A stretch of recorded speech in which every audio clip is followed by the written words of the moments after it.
गुरु कृपा आयुर्वेद आश्रम और वैद बाबा चैनल पे आपका स्वागत है। जो अर्जन के बारे में जड़ी बूटी अर्जन की जो गुण विज्ञान पे सीरीज चल रही है उसमें आपका स्वागत है।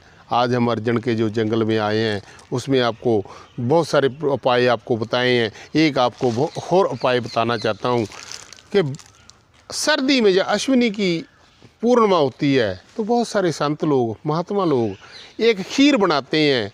हर व्यक्ति बोलता है श्वास रोग की खीर, श्वास रोग की खीर, श्वास रोग की खीर। कुछ ना कुछ हर व्यक्ति अपने तरीके से बनाता है। मेरे से रहा नहीं गया क्योंकि ये नुस्खा गुरु अपने शिष्य को देता है। तो मेरे पास तो लोग रोजाना कोई ना कोई सीखने वाला चला ही रहता है। बहुत सारी जड़ी बूटियों की पहचान और कुछ लेना देना, कई चीज़ें ताज़ी नहीं मिलती। जैसे अर्जुन की छाल का ही नहीं पता कब की उतरी हुई और कब मिलती है, पीसी हुई का नहीं पता, कहीं सफ़ेदे की छाल ही ना लोग देते रहें।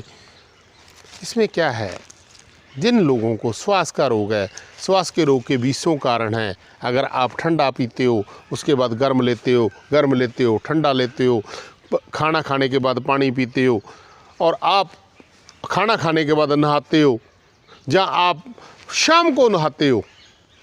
कई लोगों की आदत होती है कि सुबह उठना ऐसे ही अपने मुंह पे क्रीम लगाई और काम पे चले गए, और वापसी के टाइम पे आकर नहाना। सुबह जो टाइम होता है उसमें नहाने का टाइम बहुत अच्छा होता है। शाम को जो हमारा बॉडी का टेम्परेचर है वो ठंडा हो जाता है, और उसके बाद हम लोग अगर सर्दी में शाम को नहाएं तो हमारा जो टेम्परेचर है वह कम होता डिस्टर्ब होना शुरू हो जाता है। हमें इस चीज़ का बचाव करना चाहिए। सुबह नहाने का जो टाइम है, जब हम सुबह नहाएंगे उसके बाद पूरा दिन हमारा टेम्परेचर बढ़ता है, और जब हम शाम को नहाएंगे तो हमारा सारी रात टेम्परेचर कम होता है। यह समस्या हमें पीड़ित करती है। ऐसे लोगों को, जो लोगों का खाना पीना खराब है, जो किसी पट्टी के आगे खड़ते हैं, गर्म टेम्परेचर में खड़ते हैं, या उनके ऊपर गर्मी ठंडा ऐसा होता रहता है, कहीं वो गर्मी में भीगते हैं, कुछ ऐसा हो रहा है, उसमें क्या है, कुछ लोगों को श्वास का रोग हो जाता है।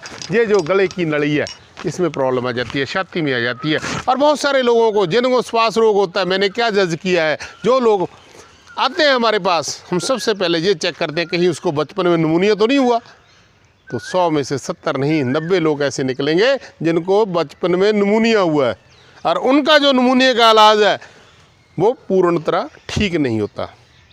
और जिसके अभी भी उसको एक बार ठंड लग जाए तो दोबारा निमोनिया हो जाएगा, दूसरे दिन उसको श्वास की प्रॉब्लम आ जाएगी। वो समझता है मेरे को श्वास रोग है, अगर वो निमोनिया का इलाज कर ले तो उसको लाभ मिल जाता है। पर कई लोग अपने लकीर के फकीर होते हैं, भी हम तो श्वास रोग है, हमें श्वास रोग ही ठीक करना है। तो मैं आपको विधि बताता हूँ, समझिए। 3 ग्राम जब 5 ग्राम अर्जन की शुद्ध छाल सही टाइम पे ली हो, मालिक को बेनती करके जिस पर्पज के लिए लेनी है उसके लिए मांगनी है। आज कहना है, कल लेकर जानी है। जब आप ऐसे लेकर जाओगे, ज़्यादा मात्रा भी ले सकते हो, जो पर्पज है ज़रूर बोलना है। अपने घर ले जाना है, नहा धोकर इसको अच्छी तरह से पीसना है, सुखाकर पीस लेना है। जब अश्विनी की पूर्णिमा आए तो आपने खीर तैयार करनी है। एक मिट्टी के बर्तन में खीर रखकर 3 ग्राम जो ऊपर 4 ग्राम 5 ग्राम तक खीर के ऊपर ये चूरन डाल देना है। इसको चंद चाननी में छत पे रख देना। एक बात का ध्यान रखना, ये संत लोग खिलाते हैं ये खीर, वो सुबह से शाम तक किसी को कुछ खाने को नहीं देते। अगर आप घर पे भी बनानी है तो खाना कुछ नहीं है। शाम को अपना जो भजन कीर्तन है वो करना है।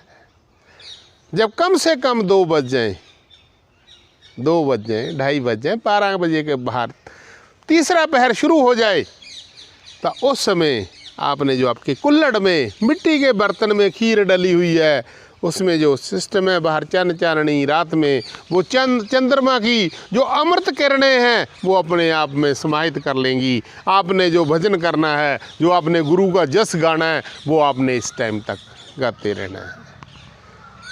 इस खीर को खाकर आपने सोना नहीं है। कुछ टाइम आपके गुरु का जस गाना है, उसके बाद घूमने चले जाना है। कुछ लोग तो 12 मील बोलते हैं, पर अगर आप में हिम्मत नहीं है तो कम से कम 3 मील तो सफ़र ज़रूर करें। अपना घूमो फिरो, खीर खाने के बाद कुछ टाइम बैठे और आ जाओ। फिर गुरु जस गाओ। अगर आपके पास हिम्मत नहीं है तो आप सो सकते हो। इस तरीके से ये खीर खाई जाती है। यही इसका एक प्रयोग है। आप इस तरीके से यूज़ करना। कई लोगों को एक बार खीर खाने में लाभ मिल जाता है। कई बार ऐसे केस होते हैं जिनको फ़ायदा कम दिखता है, उनको आय पूर्णिमा में 2-3 बार और खा लेनी चाहिए। अगर किसी को लाभ पूर्ण ना मिले तो ये चेक करना चाहिए उसको कहीं कोई और प्रॉब्लम तो नहीं है।